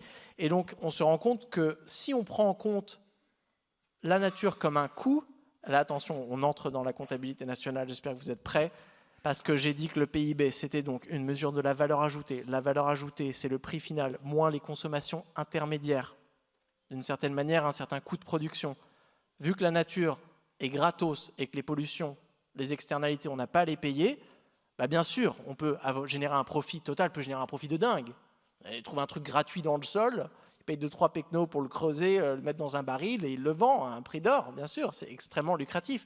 Mais si, dès le départ, tous les prix avaient été intégrés, en fait, une grande partie de l'extraction des énergies fossiles aurait été contre-productive. Donc ça ne se serait même pas fait, parce qu'aucune entreprise se dit, ça c'est les coûts, et on va vendre ça là. Et en fait, ça ne vaut pas le coup. Donc là, on voit, alors je ne fais pas l'argument de dire qu'il faut intégrer toutes les pollutions dans les prix et laisser justement les prix de marché prendre ces décisions. C'était juste pour montrer que quand on considère la nature comme une véritable richesse, et donc ayant une véritable valeur, pas seulement un prix, mais une véritable valeur, on se rend compte que ça change complètement la façon dont on vient définir la valeur ajoutée. Et donc là, vous avez suivi, j'imagine, cette histoire de menhir, raser des menhirs pour faire un monsieur bricolage. Moi, j'adore hein, qu'on puisse avoir des exemples comme ça. Je pense que ça vaut le coup de raser les menhirs juste pour avoir cet exemple, parce que c'est tellement parlant. C'est quoi l'étape d'après? On va raser Notre-Dame, on va faire un McDo dedans. Ce sera encore mieux. En fait, on prend un truc, on dit ça n'a pas de valeur, on va créer un autre truc où on va pouvoir agiter un petit peu de transactions monétaires, et donc dans notre imaginaire croissantiste, c'est trop bien, ça crée de l'emploi, ça crée de l'attractivité du territoire, ça augmente les revenus, ça augmente le pouvoir d'achat, trucs comme ça. Et donc on dit c'est créateur de valeur ajoutée. Donc on le fait. C'est la règle de la microéconomie. S'il y a plus de bénéfices que de coûts, ça veut dire que vous y allez. Alors que si d'un coup vous vous dites ah ben non, on va faire un inventaire de la richesse sociale et écologique des menhirs. Et là, on se rend compte que, richesse sociale, richesse écologique, c'est des choses qui sont incommensurables. Ce n'est pas une histoire de mettre un prix dessus. Parce que sinon, après, il y a un mec comme Elon Musk qui arrive et whatever the price, tu vois, il va dire non, mais ça, j'achète pour garer mes voitures dessus. Donc, c'est de se dire il y a certaines valeurs qui sont incommensurables. Et là, on se rend compte que quand on fait une analyse donc multi-indicateur, vous savez, en araignée, la valeur sociale, valeur culturelle, valeur économique, valeur en termes d'emploi, valeur en termes et là, on se rend compte, ah ben non, ce projet a plus de coûts que de bénéfices, et donc si on le faisait, on peut toujours le faire, hein, ça serait contre-productif. Ça, c'est le concept de contre-productivité du philosophe Ivan Illich, qui a développé ça dans les années 70, de se dire que certains systèmes techniques, après un certain seuil de production, en fait, aller plus loin, continuer toujours de produire, ça peut nous apporter plus de coûts que de bénéfices, parce que nous n'avons pas appris en fait à arrêter. L'économie, en fait, on lui a pas appris à dire stop. Catherine Trebeck, elle a écrit l'économie de l'arrivée sur l'analogie justement un peu pétrolifère de l'avion, de se dire en fait notre économie, elle a été designée pour faire du décollage et pour toujours prendre de l'altitude. Et là, jamais atterrissage. Et quand on manque d'énergie, pour le coup, c'est un peu gênant. Hein. Et ben là, l'avion, il n'a plus d'énergie. On commence à devoir urgemment arriver à atterrir. Des gens comme Bruno Latour nous demandent où atterrir, comment atterrir, et les économistes n'ont pas de réponse parce qu'on s'est simplement jamais posé la question. Mais juste très rapidement pour revenir sur le capitalisme. Donc le capitalisme, j'avais dit, c'est l'objectif, mais c'est aussi surtout les règles. Très rapidement, il y a quelques règles assez simples qui définissent le système capitaliste. C'est la concentration de la propriété privée des moyens de production, d'accord ? Donc la plus grande partie de ce que vous produisez dans une économie. Donc ça signifie que ce n'est pas nécessairement abolir la propriété privée, mais ce qui est problématique, c'est la concentration de propriété privée. C'est bien ça que tu dis. C'est ça. Et donc, moi, dans l'économie post-croissance que je développe, je préfère parler de propriété sociale. La propriété sociale, si par exemple vous allez dans une société coopérative d'intérêt collectif, dans l'économie sociale et solidaire française, vous avez un conseil, un comité d'entreprise multiparties prenantes. C'est-à-dire que les décisions en fait sont prises, et peut-être même que la propriété de l'entreprise, comme c'est le cas dans une coopérative, c'est une propriété sociétaire. Et là, en fait, ça veut dire que c'est une propriété sociale. Donc, c'est simple. La majorité des entreprises, parce que les systèmes économiques sont toujours définis par la majorité des activités. Il y aura toujours de la propriété privée, de la propriété publique, de la propriété sociale. C'est juste la majorité. Le capitalisme, c'est quand vous avez une majorité de propriété privée concentrée. Le communisme, quand vous avez une majorité de propriété d'État. Et donc là, en fait, le système qu'on décrit, il y aura une majorité de propriété sociale, mais il existerait aussi d'autres choses. De la même manière, si on prend une autre institution capitaliste hégémonique aujourd'hui, qui est la relation salariale. Donc la marchandisation du travail, de se dire la majorité des personnes, en fait, le lien qu'elles ont avec leur activité, c'est que nous vendons notre force de travail à des propriétaires de moyens de production qui l'utilisent pour fabriquer des marchandises qu'ils vont ensuite vendre et donc nous rétribuer à la hauteur de notre contribution. Et là, en fait, c'est une façon d'organiser le travail qui est assez spécifique. Il pourrait y en avoir beaucoup d'autres. Dominique Méda, quand elle appelle à démarchandiser le travail, et qu'elle fait référence, par exemple, à l'initiative des territoires zéro chômeur de longue durée, à ces idées d'une garantie de l'emploi, de coopérative à but d'emploi, où là encore, l'emploi n'est pas déterminé sur un marché, mais plutôt dans un comité d'emploi à l'échelle d'un territoire où on va se poser une question ultra simple. L'économie, encore une fois, c'est pas ultra sexy. C'est-à-dire, quels sont les besoins insatisfaits dans notre communauté et quelles sont les ressources humaines que nous sous-utilisons. Nous avons des demandeurs d'emploi, donc des personnes qui souhaitent travailler, qui ont des compétences, mais qui n'arrivent pas à trouver un emploi sur le marché. Nous avons des besoins insatisfaits, ça il y en a toujours, et essayons collectivement de trouver une synergie entre ces deux choses-là. Si la majorité des emplois en France étaient déterminés à travers des processus comme ça de coordination collective, on perdrait une autre des molécules structurantes du capitalisme. Justement, à propos d'emploi, tu dis d'ailleurs que une société décroissante, en décroissance, effectivement, il faut que ça libère effectivement du temps de travail, donc on réduit le temps de travail. Mais de l'autre côté, comme l'énergie va devenir de plus en plus chère et de plus en plus rare, on aura moins accès aux machines, donc ça signifie normalement qu'il y aura plus de travail manuel, d'ailleurs qui sera sans doute plus pénible. Comment est-ce que tu concilies dans une société décroissante avec moins d'énergie le fait d'avoir moins de temps de travail de manière globale en fait, hein? Alors, la réponse du théoricien, c'est dans ma thèse, on parle de travail un peu rapidement, mais je divise entre la labeur, l'activité, la labeur, le travail et l'emploi. Et en fait, quand on parle de réduction du temps de travail, c'est dans une optique de décroissance, c'est plutôt une réduction du temps passé en emploi.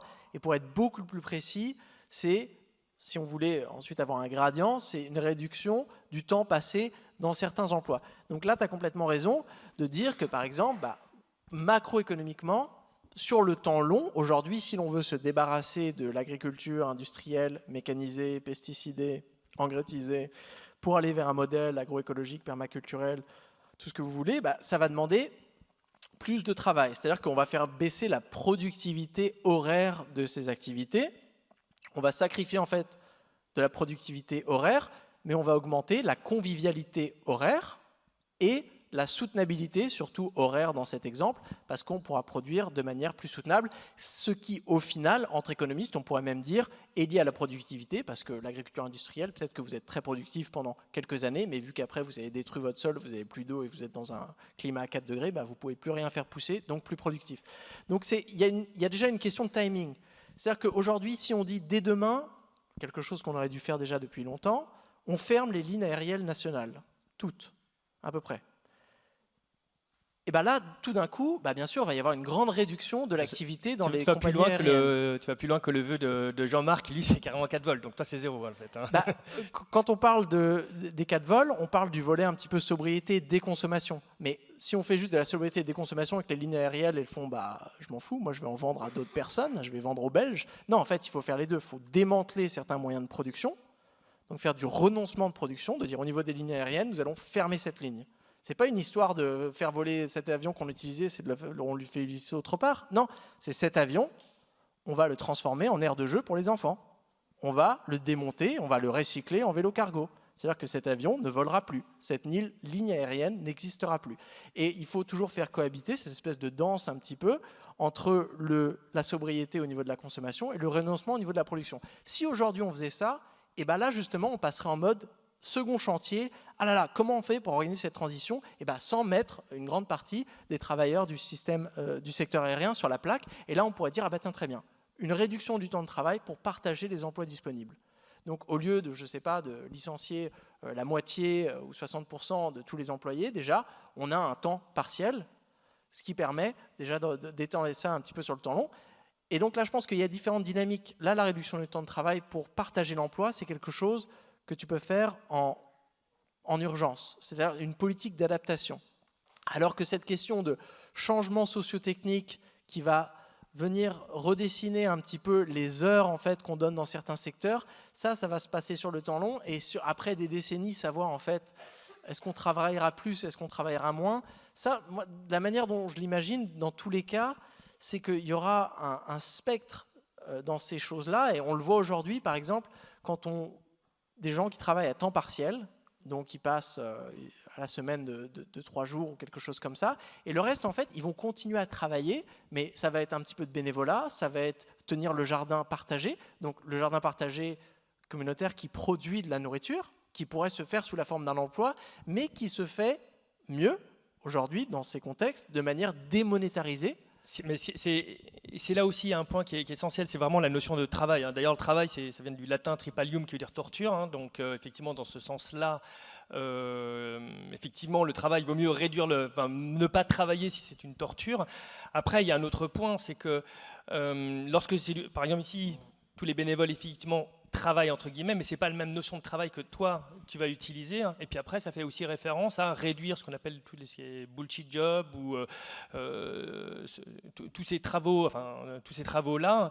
Et je pense que là aussi, sans doute d'ailleurs, ça manque d'ailleurs dans le discours, hein, parce qu'on dit oui, on veut réduire le temps de travail. On parle de quel travail? Est-ce que c'est un travail qui est pénible ou est-ce que c'est un travail qui a un impact? Par exemple, si je sais pas, je suis dans les réseaux sociaux, mais sur la partie, je sais pas, pour défendre, je sais pas, vendre plus de shampoing comme le disait Swan tout à l'heure, bah, évidemment, ça n'a pas du tout le même impact, effectivement, que si par exemple tu as une activité productive. Et je pense que ça, c'est un élément qui manque. Mais je pense effectivement tu y as répondu. Après, il y a un autre point, c'est que comment est-ce qu'on peut s'assurer qu'une personne qui va gagner du temps, parce qu'elle travaillera moins, elle ne va pas l'utiliser par exemple pour partir en avion ou passer tout son temps sur Netflix. Alors elle fait ce qu'elle veut, mais plutôt que d'avoir des activités qui ont un impact positif sur le plan écologique. Ouais, alors ça c'est une forme d'effet rebond.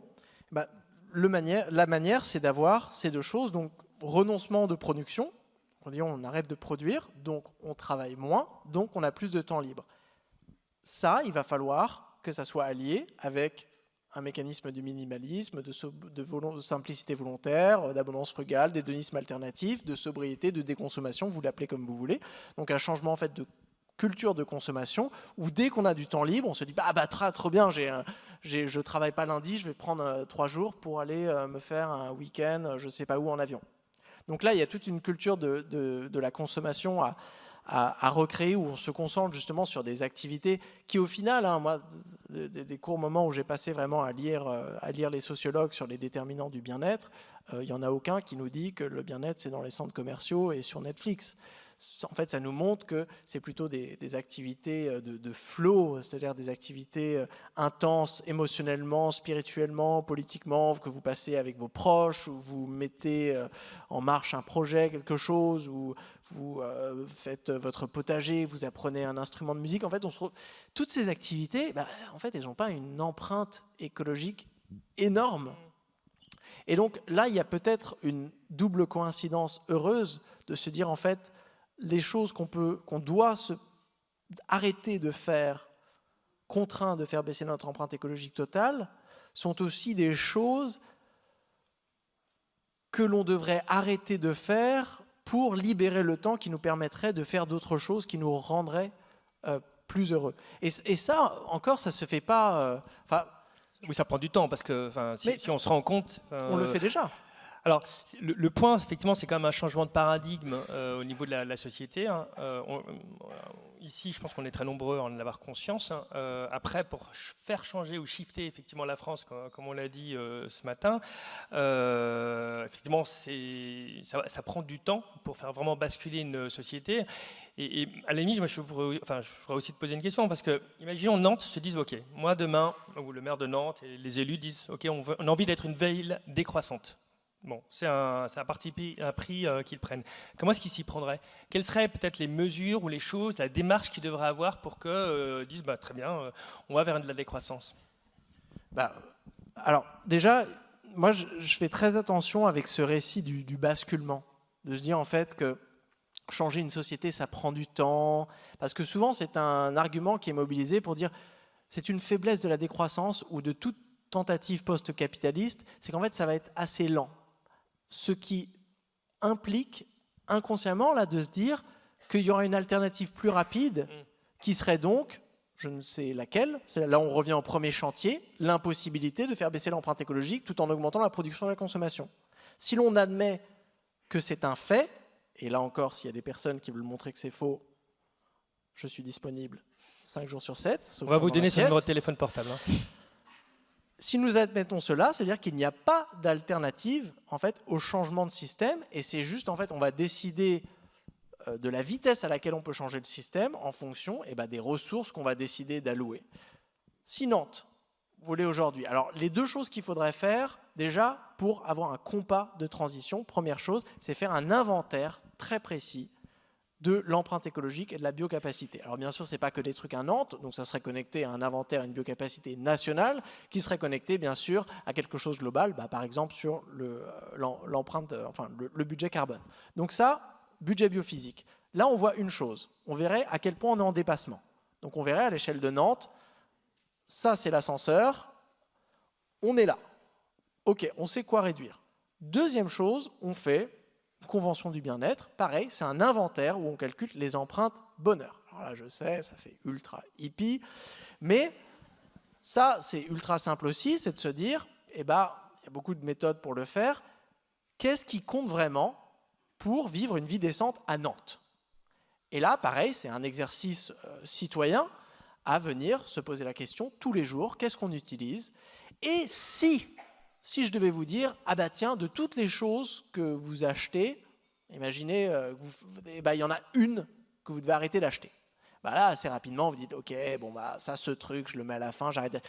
Collectivement, ça, c'est la même chose. On fait une liste de tous les trucs qu'on fait, de tous les trucs qu'on a fait, et de tous les trucs qu'on prévoit de faire. Et on regarde pour chacune de ces options, à peu près, l'intensité biophysique. Ça nous donne 2 listes. Et ensuite, si on se dit, tiens, on doit réduire l'empreinte écologique totale par 2. Par quoi on commence? Là, on voit, tiens, ok, le projet peut-être de construire ce parking-là, on voit que c'est très intense en matériaux, en eau, en énergie. Et au niveau des empreintes bien-être, en fait, on se rend compte que, c'est pas grand-chose, hein. C'est pire encore. Très peu de personnes mettent ça en priorité. Alors que la construction de pistes cyclables, d'un nouvel hôpital, d'une nouvelle école ou je ne sais pas quoi, là, c'est bien. Donc ça, déjà, ça te donne un compas pour te dire combien de temps va durer la transition, cette décroissance, ce régime, la taille du régime, et ça commence à t'informer un petit peu sur comment commencer, sur où commencer. Ensuite, une fois que tu as défini ça, il faut te dire, ok, quel instrument je vais utiliser justement pour déconsommer et pour renoncer à produire. Donc peut-être, allez, on va dire, dans cette grande inventaire, on s'est rendu compte que les publicités à Nantes, en fait, tout le monde détestait ça. C'est marrant, il y avait 99,9% des gens qui détestaient la publicité, et tu avais juste un mec qui était publicitaire, qui disait « mais non, c'est bien, c'est joli, en plus c'est artistiquement riche, moi j'adore voir des frites dans le métro ». Et donc là, on se rend compte, oui, en plus ça consomme de l'énergie, c'est des panneaux lumineux, on les enlève, hop, ça jarte. Comment est-ce que ça jarte? On peut avoir une législation où, là encore collectivement, c'est un exercice démocratique de se dire, ok, où est-ce qu'on autorise l'affichage, pour quel genre de truc, est-ce que c'est de l'affichage lumineux? C'est des choses qu'on fait déjà, hein, pour ceux qui ont participé un petit peu à des budgets participatifs, ou même si certains d'entre vous sont engagés dans la politique municipale, c'est des décisions qu'on prend à peu près tous les jours. Donc là, ce serait la même chose, sauf que chaque décision, en fait, on la prendrait avec le compas derrière. C'est-à-dire que quand vous faites la discussion d'un budget municipal, c'est toujours en euros. C'est-à-dire, est-ce qu'on construit la patinoire ou est-ce qu'on rénove la piscine? Okay, là, c'est pareil, sauf que au lieu de, on a les euros toujours, mais on a aussi l'énergie et la matière. On a surtout une petite hiérarchie. C'est-à-dire que là, aujourd'hui, la priorité, dans une transition décroissante, c'est la soutenabilité et le bien-être. Et après, on s'arrange sur les euros, chez chantier numéro 2. Et donc là, on peut décider d'avoir peut-être, la meilleure façon de réduire la publicité dans un contexte, ça va être une interdiction de ci, peut-être, on va dire, tiens, nous ici, on préférait avoir une approche plus progressive avec des taxes ou un système de quotas. Chaque territoire décide un petit peu de son truc, où il y a peut-être des décisions qui peuvent être prises à l'échelle nationale. Donc là, on voit qu'on trouve des instruments. Et là, troisième chose qu'il faut faire, une fois qu'on a décidé, ok, ça, on a identifié, c'est l'une des choses qu'on veut arrêter de faire. Donc un système qu'on veut démanteler, qu'on veut exnover, dont on veut se débarrasser, c'est la publicité. On a identifié les instruments qui permettraient de mieux le faire. Là, on se pose la question, ok, est-ce qu'on a besoin d'instruments d'accompagnement? Est-ce que, par exemple, on n'a pas des publicitaires qui vont se retrouver sur le carreau en termes d'emploi? Là, on peut avoir des instruments en plus pour faire en sorte, tiens, on va créer une coopérative à but d'emploi dont le but va être de faire la redirection écologique de ces publicitaires qui vont justement utiliser leurs neurones disponibles, qui est une richesse pour le territoire. Avant, toute la journée, les gens ils étaient en train de gâcher leur temps pour faire des pubs pour les frites. Et là, maintenant, d'un coup, le territoire se retrouve avec des esprits créatifs disponibles pour résoudre des besoins insatisfaits. Donc là, on crée la coopérative à but d'emploi avec une logique de garantie de l'emploi qui va nous permettre justement d'éviter un chômage de masse, même nous permettre justement d'avoir une redirection plus rapide pour une création d'une autre richesse. Donc là, on voit un petit peu les 3 familles de chantiers cette transition qui nous permet de prendre des décisions qu'on prend déjà aujourd'hui. C'est ça que ce n'est pas une surplanification, c'est juste qu'on change un petit peu à la fois le logiciel avec lequel on prend les décisions et surtout qui est invité à les prendre. Ce sera intéressant de voir effectivement si dans les prochaines années, alors Nantes on verra, mais s'il n'y a pas justement des collectivités qui commencent à au moins prendre un certain nombre de principes. Mais c'est vrai que le principe de partir des besoins des personnes et que ce soit des besoins qui soient soutenables, ça donne une finalité, ça met tout le monde d'accord au moins sur une finalité, et après derrière il y a le chemin effectivement pour y parvenir. On va basculer de votre côté maintenant, parce que je pense qu'il y a certainement pas mal de personnes qui veulent poser des questions à Timothée. Alors on va faire la règle. Alors généralement Jean-Marc dit un homme, une femme. Moi je préfère plutôt une femme, un homme, et puis on fera comme ça de manière continue. Alors qui veut se lancer pour une petite question? Alors, je vois pas. Alors, allez-y, choisissez une femme. Merci. Et si vous pouvez juste dire un mot sur, prénom et puis, je ne sais pas si vous êtes shifter ou shifteuse et voilà ce que vous faites. Bonjour, alors je m'appelle Mylène, je ne suis pas shifter ni shifteuse. Mais bientôt. Mais comme j'ai un atelier et que je fabrique des trucs, j'ai du temps pour écouter toutes les vidéos. Je ne regarde pas trop, mais je vous écoute. Moi, j'ai une petite interrogation qui n'est pas la mienne particulièrement, mais qui, vous allez voir, elle n'est pas bête. Moi, j'habite en HLM. Ça me rappelle une question de ce matin, ça. Tout à fait, exactement. J'habite en HLM parce que je suis indépendante, que mon mari est indépendant, et qu'on a fait un choix d'être indépendant dans notre travail, et qu'on savait qu'on n'allait pas devenir très très riche, a priori. Et en fait, on s'en fout. Concrètement, si on peut nourrir nos enfants, c'est plutôt pas mal. Un peu plus, ce serait pas mal en ce moment, mais pas trop non plus. Donc la décroissance, on l'applique déjà. On l'applique, c'est pas malheureux, c'est pas de la décroissance malheureuse. Dans mon HLM, on a des gens qui ont un peu du mal à manger, donc parfois quand on fait à manger, il y a toujours un peu plus pour les autres. En fait, on peut partager, on est 4, il y a un 5e qui arrive, on partage, on est dans ce partage-là. Mais je m'interroge plus pour mes autres amis qui sont... parce que moi, j'habite dans un HLM, je suis pas propriétaire, j'ai pas de crédit. Au fond, si je n'ouvre pas ma boutique, c'est un peu embêtant, mais j'y arriverai quand même. Et je m'interroge pour mes amis qui sont devenus propriétaires, par exemple, qui se sont mis des crédits importants sur 20, 25, 30 ans. Et quand je leur dis, ce serait pas mal d'avoir une forme de décroissance. Alors, c'est vrai que décroissance économique, ça ne veut pas dire décroissance totale, parce qu'on peut faire de la croissance de l'amitié, on peut faire la croissance du bien-être, on peut faire la croissance des câlins, on peut faire la croissance des légumes dans notre assiette. On peut faire plein d'autres croissances.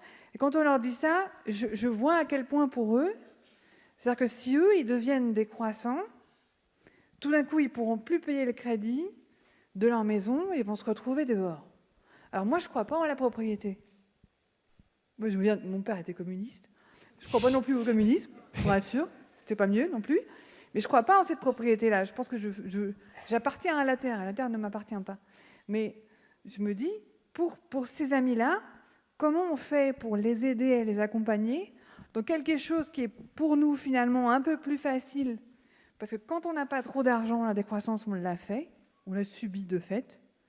Et on ne prend pas l'avion parce qu'on ne peut pas le payer, tout simplement. Alors peut-être que si je gagnais 3 000 €, je prendrais l'avion. Alors il faudra peut-être poser la question. Voilà. Comment on fait? Comment on fait pour aider ces gens-là? Alors moi, je ramène toujours à l'échelle macroéconomique.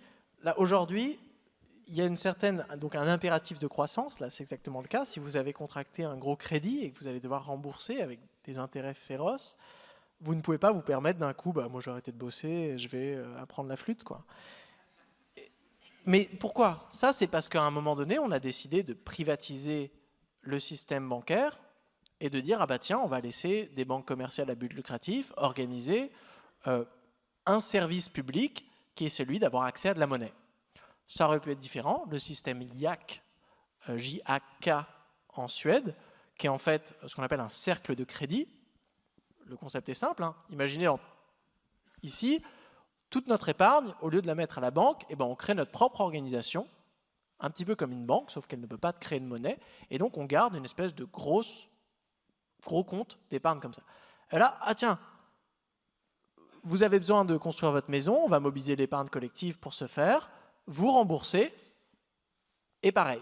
Donc on s'auto-prête. C'est une sorte de sécurité sociale, mais pour l'investissement. Là, on voit que c'est un système d'investissement qui ne comporte pas d'impératif de croissance parce que nous n'avons pas à rémunérer justement les profits des banques commerciales qui ont monopolisé injustement, qui ont privatisé les services de création monétaire.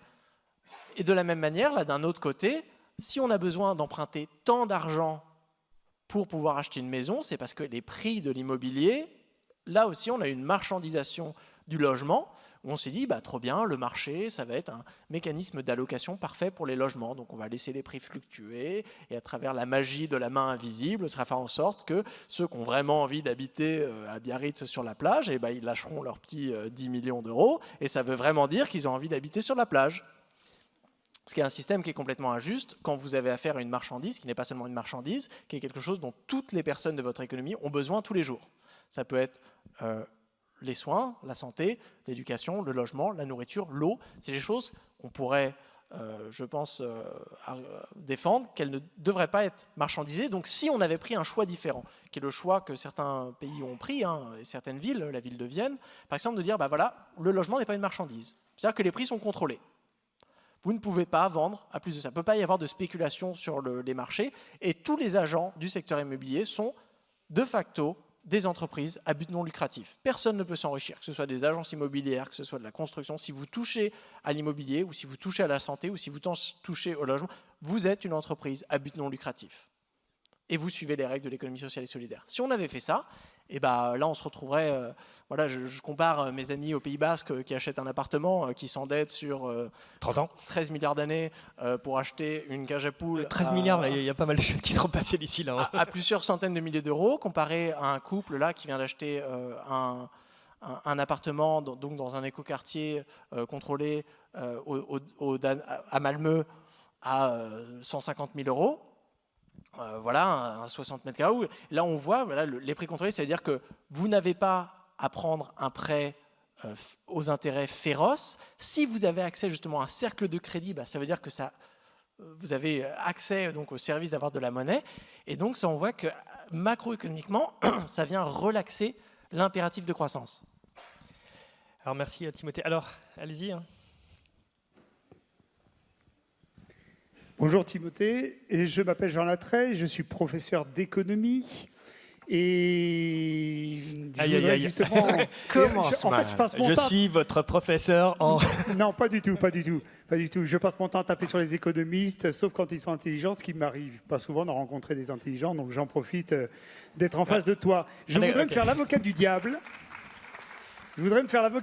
Et défendre quand même le PIB. 2 secondes. Le PIB, tu as dit, c'est quoi? C'est un tour de passe-passe, c'est de l'agitation. C'est de l'agitation, c'est un vieux truc des années 30, j'ai pas aimé, il y a des trucs des années 30 qui sont super, pas parce que c'est vieux, c'est du jeunisme ça, j'aime pas bien. Donc non, c'est pas parce que c'est vieux que c'est pas bien, il se trouve que le PIB, tu l'as dit toi-même, c'est pas simplement un truc quand on vend et quand on achète, c'est la mesure des revenus, c'est le revenu national.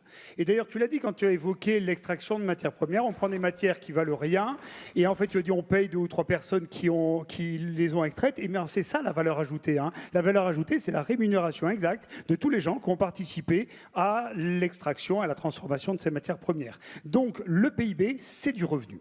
Or, il se trouve que le revenu, on le sait grâce à une célèbre courbe qui a été rendue célèbre par Jean-Marc Jancovici et qui fait la corrélation entre le PIB... Après, je veux bien la question quand même, parce qu'il reste beaucoup de temps. Donc... Pardon. La corrélation entre PIB et les émissions de CO2, elle est parfaite. Le coefficient de corrélation, il est proche de 1. Donc, c'est parfait. Donc, on tient là, et c'est pour ça que je veux défendre le PIB, on tient là le meilleur indicateur possible de ce qu'il ne faut pas faire. C'est-à-dire faire croître le PIB et pour ce qui ferait croître les émissions de CO2. Donc, moi, je me dis, quand on a un bon indicateur, on ne le lâche pas comme ça. Je veux bien qu'on fasse des indicateurs qui nous disent... Je me permets... Oui, je vais poser la question. Je pose la question.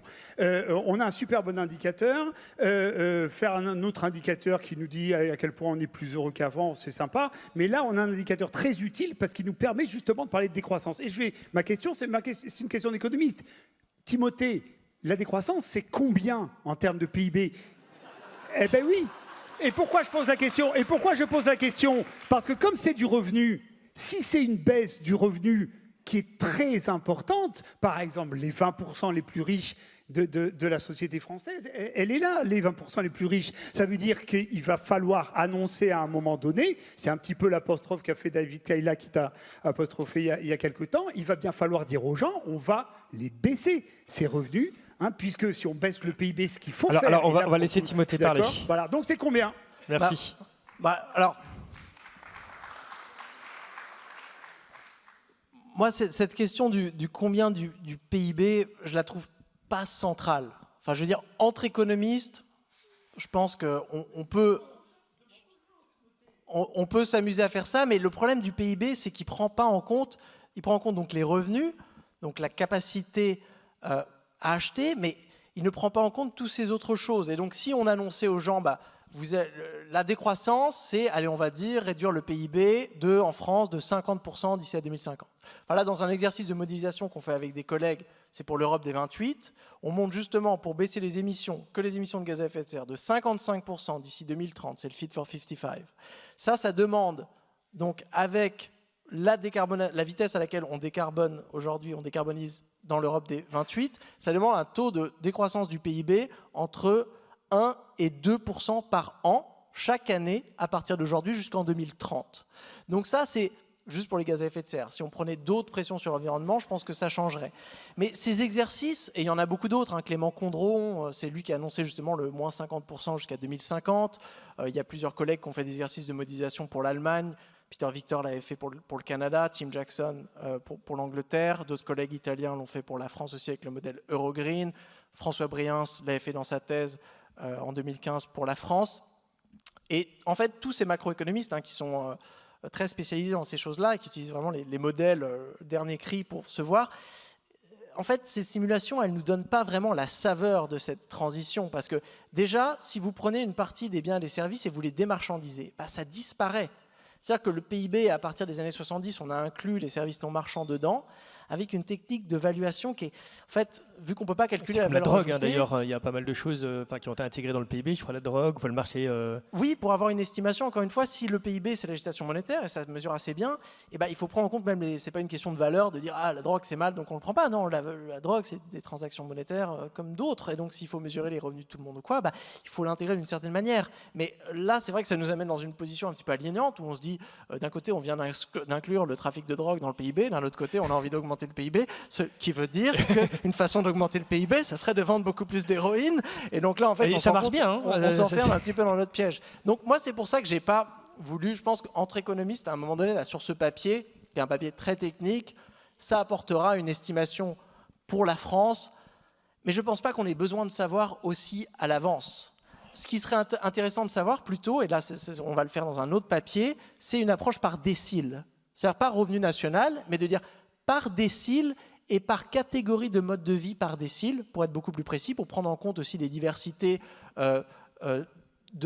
sociodémographiques, de combien de personnes il y a dans votre famille, où vous habitez, la ville, la campagne, de voir en fait qu'est-ce qui va changer un petit peu dans votre mode de vie, dans votre vous avez des standards de vie dont tout n'est pas forcément monétaire. Donc une approche multi-approche, et là de dire ce décile-là, qu'on peut diviser en 5 catégories sociodémographiques, elle va chacune être affectée avec celle-là une baisse importante de ses consommations, celle-là une baisse importante de ses revenus, celle-là, celle-là, celle-là.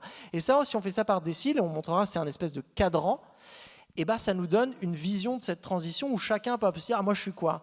Moi j'habite à la campagne, j'ai 2 enfants, j'ai ça comme diplôme et je travaille dans le secteur aérien. Je suis là. Et là, on peut voir sur la transition, qu'on divise peut-être en 3 décennies. Sur la première décennie, on va voir que certaines choses vont baisser.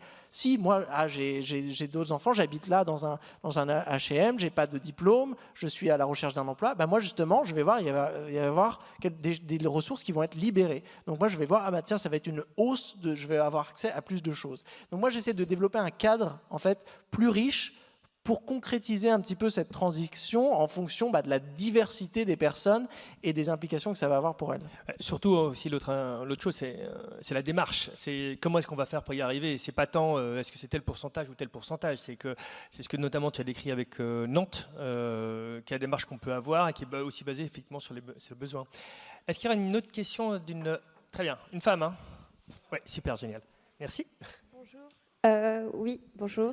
Moi, je suis étudiante en sciences politiques et je voulais savoir ce que vous pensiez de la... Enfin, il y a une notion qui monte et qui, pour moi, est assez synonyme de la décroissance. C'est la notion de sobriété.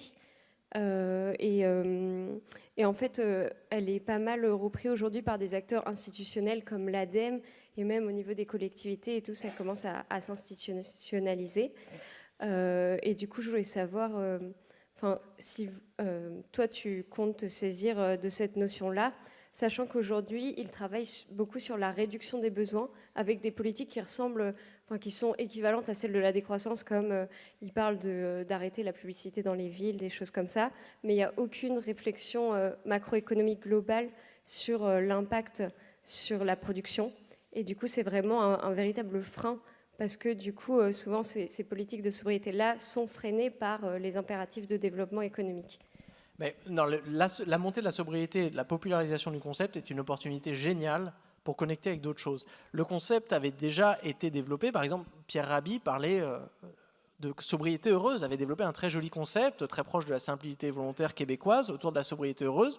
Le rapport de l'ADEME, donc Transition 2050, avec leur scénario Génération frugale, qui montre de manière très concrète ce qui va se passer dans le secteur des transports, de la mobilité, de l'alimentation, là aussi avec des choses en regardant l'assiette, c'est-à-dire comment notre assiette va évoluer. Je veux dire, il n'y a pas plus concret, c'est génial.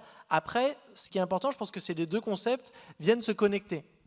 C'est-à-dire que moi, ça me paraît toujours un petit peu bizarre, et c'était le cas du rapport Transition 2050 de l'ADEME, de se dire, on va faire de la sobriété, mais on va avoir de la croissance économique. Là, je pense qu'on a besoin d'un petit travail, une petite distance critique vis-à-vis de cette comptabilité nationale pour se dire, oui, mais prendre en compte, là j'en ai parlé, de la démarchandisation, la réorganisation donc, sociale de certains secteurs, prendre en compte aussi les valeurs ajoutées sociales, les valeurs ajoutées écologiques, qu'on ne prend pas en compte dans ces calculs, prendre en compte des questions d'économie beaucoup plus fondamentales sur la productivité et son évolution dans l'analyse macroéconomique des scénario de la transition de l'ADEME, c'est l'évolution de la productivité qui est le moteur de la croissance sur le long terme, qui explique pourquoi les 4 scénarios sur le très long terme retournent sur une trajectoire de croissance. Mais ça, c'est une hypothèse dans un modèle macroéconomique qui va vous dire qu'en 2100, le PIB continuera d'augmenter. Et en fait, la décroissance, sa puissance en tant que mot obus, c'est de se dire, mais d'où vient la productivité? Et quelle richesse est-ce qu'elle vient mesurer? Est-ce qu'on ne devrait pas aujourd'hui, à l'aube de cette grande période de transition où on doit vraiment tout réfléchir, aussi ouvrir le capot de la comptabilité nationale pour se dire peut-être qu'on est un petit peu tombé amoureux d'un concept de croissance qui n'est pas aussi intéressant qu'on pourrait le penser. Le problème, c'est que cette fenêtre de la sobriété, elle va vite se refermer. De la même manière que la fenêtre du développement durable s'est vite refermée, que la fenêtre de l'économie circulaire s'est vite refermée, que la fenêtre de la bioéconomie s'est vite refermée. Ces concepts, ils arrivent, et un concept, en fait, il enrichit votre cadre analytique. Il vous fait voir des choses que vous ne pouviez pas voir avant. Et ça va donc mener des discussions que vous n'aviez pas avant. Les concepts académiques, ça sert à ça, à enrichir les discussions qu'on a et potentiellement à mener à l'identification de solutions qu'on n'avait pas trouvées avant. On utilise leur potentiel et après, en fait, ils se diluent dans le présent. Donc la sobriété, là, elle est en train de se diluer déjà dans le capitalisme. Toutes les entreprises font de la sobriété, le gouvernement fait de la sobriété, on construit des aéroports, on fait des avions sobres et tout va bien. Donc là, on voit qu'on perd l'aspect transformateur. Donc il faut toujours recréer des concepts et surtout toujours sélectionner les concepts qui vont nous permettre de dynamiser des discussions, d'enrichir notre cadre analytique. La décroissance, pour l'instant, c'est pas mal parce qu'elle a très peu été utilisée. Donc quand on arrive dans une discussion, ça fait tiquer. On fait quoi? Quoi? De la même manière que si je vous dis écosocialisme, voilà. Si je vous dis écoféminisme, what? Et donc là, ça enrichit. Une fois qu'on aura eu énormément de discussions sur la décroissance dans quelques années, il faudra trouver d'autres concepts. Et là, on en inventera pour avancer. Mais il faut faire attention de se dire, les concepts, à chaque fois qu'on les crée, il y a le moment où ça va se diluer dans le présent. Et dans cette dilution, qu'est-ce qu'on va apporter comme capacité à transformer ce présent? Est-ce que la sobriété va nous permettre aujourd'hui d'aller, donc de se séparer, enfin pour moi dans mon cadre d'analyse, donc de démanteler le capitalisme qui aujourd'hui rend impossible toute transition écologique? En fait, le concept n'a pas les muscles Le concept de sobriété, d'ailleurs, les concepts ont différentes profondeurs. Vous avez des concepts étangs, où vous mettez la main dedans et vous avez tout de suite la vase, et vous avez des concepts Loch Ness, où vous pouvez vraiment... la décroissance, vous allez vous baigner dedans, vous retournez dans les années 60, il y a des centaines d'auteurs, d'autrices qui ont développé des trucs, enfin c'est une expérience psychédélique. La sobriété, ah ouais, c'est se laver les mains à l'eau froide. Ok. Donc là, c'est aussi important, parce qu'un concept riche, c'est une boîte à outils qui va vous permettre de réparer plein de trucs. Un concept très simpliste, c'est facile à comprendre, c'est facile à être d'accord, parce que qui est d'accord pour se laver les mains à l'eau froide? Ok, trop bien, on le fait. Qui est d'accord pour éteindre les lumières ça va pas très des loin, bâtiments la nuit? C'est superficiel en fait. Hein. C'est ça. Si c'est superficiel, si on est tous d'accord trop vite, ça veut dire en fait le système n'a pas de haute capacité pour transformer la société. Alors que si d'un coup je vous balance un concept et là on n'est tous pas d'accord vraiment, il y a de l'énergie dans la salle et tout, qui c'est l'autre, ça veut dire que potentiellement là ce concept il a la capacité de transformer le présent. Alors il reste plus que 5 minutes. Allez-y.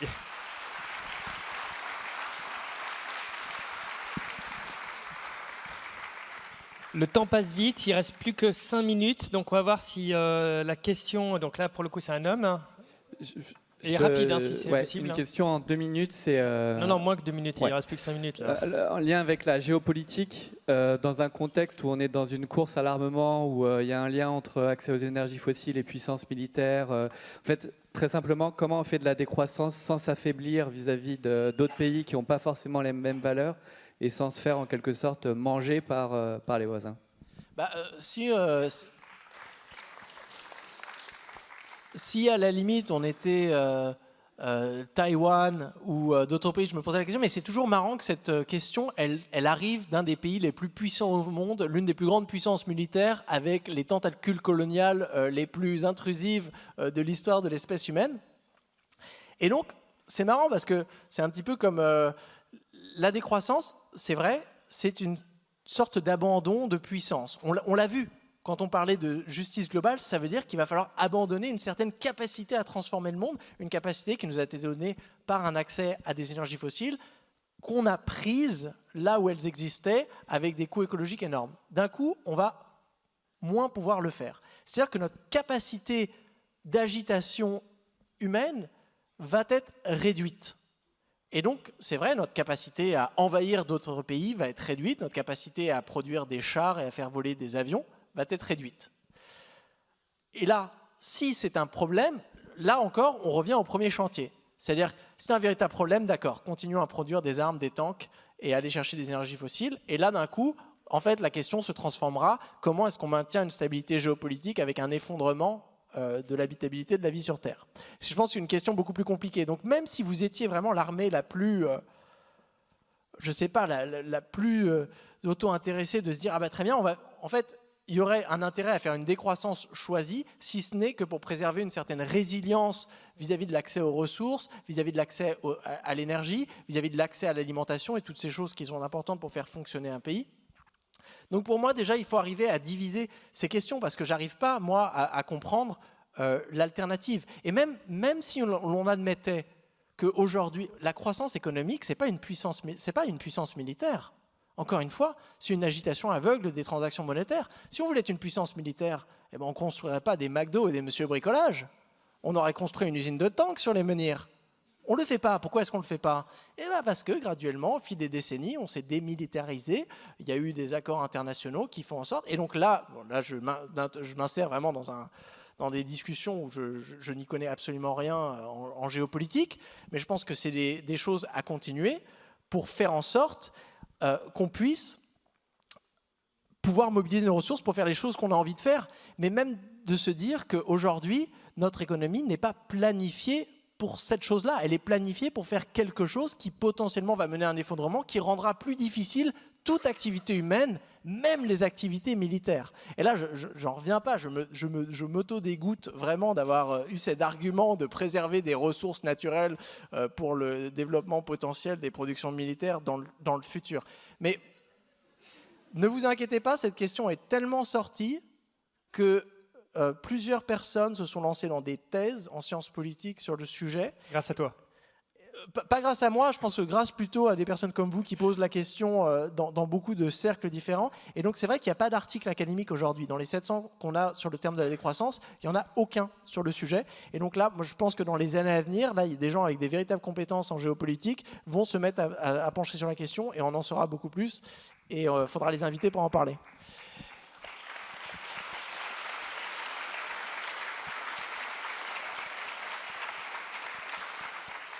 On se rapproche doucement, mais rapidement aussi de la fin. Il y a un point, effectivement, un lien, juste pour terminer par rapport à ça, entre décroissance et réduction de la dépendance à l'énergie, qui fait qu'on est effectivement plus résilient. Tu l'as dit juste précédemment. Je pense que c'est un point qui est important, parce que décroissance, c'est typiquement les États-Unis, par exemple, dépendent énormément de l'énergie, et si tout à coup il y a une forte réduction de l'approvisionnement en énergie, c'est tout à fait possible, évidemment ils seront beaucoup plus sujets à des pannes ou autre chose qu'un pays qui a anticipé ça et qui a moins besoin d'énergie.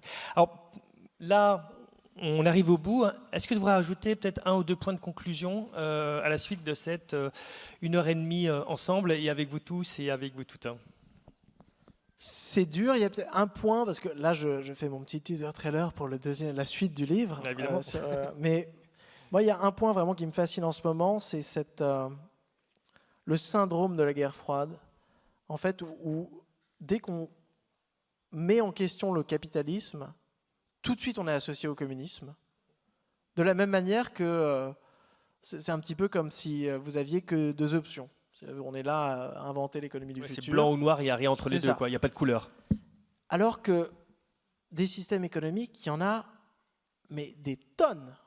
Il y en a des tonnes qui ont été proposées en théorie, il y en a des tonnes qui ont été expérimentées à des échelles plus ou moins grandes, et il y en a surtout des tonnes qui restent à inventer. Et c'est là où je vais dire quelque chose de potentiellement blasphématoire, désolé Jean, mais je pense que nous autres économistes, on est assez limités en fait dans notre capacité créative à inventer des nouveaux modes d'organisation économique.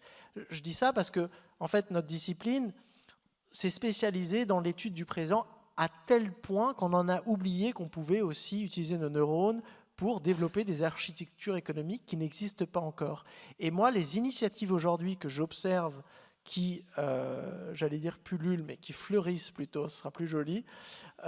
Les territoires zéro chômeur de longue durée, par exemple, les monnaies locales, sont des choses, c'est pas sorti de manuel d'économie. Ça a été inventé sur le terrain par des gens qui se sont dit, ah bah tiens, voilà une manière innovante de répondre à un besoin insatisfait, d'une manière qui est juste, démocratique, beaucoup plus agréable, qui mène à un meilleur vivre ensemble, dans un esprit convivialiste.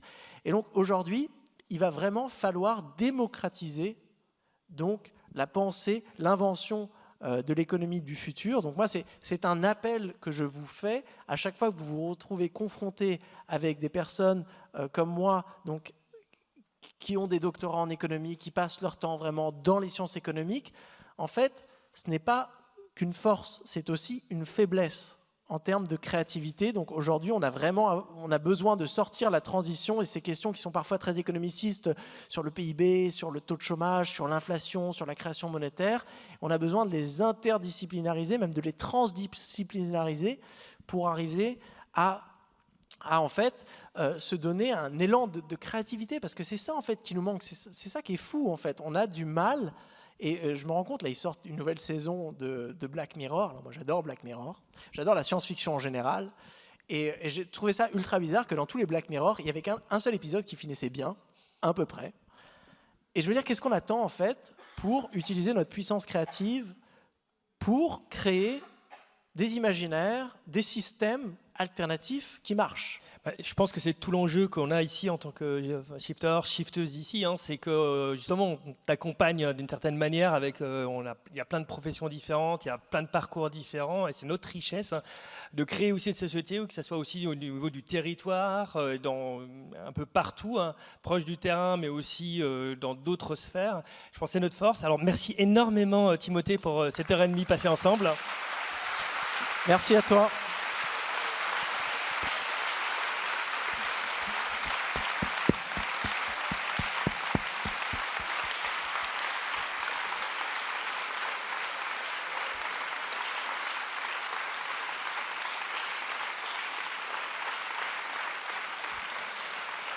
Et on suivra avec attention tes prochaines aventures. Et puis encore, écoutez, encore un grand merci aussi à vous. Hein. À très bientôt. Hein.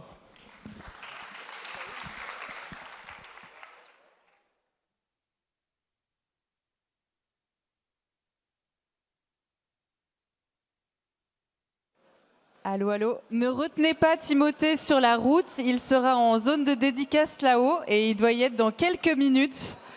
Donc si vous voulez le voir, allez le voir sur la zone dédicace.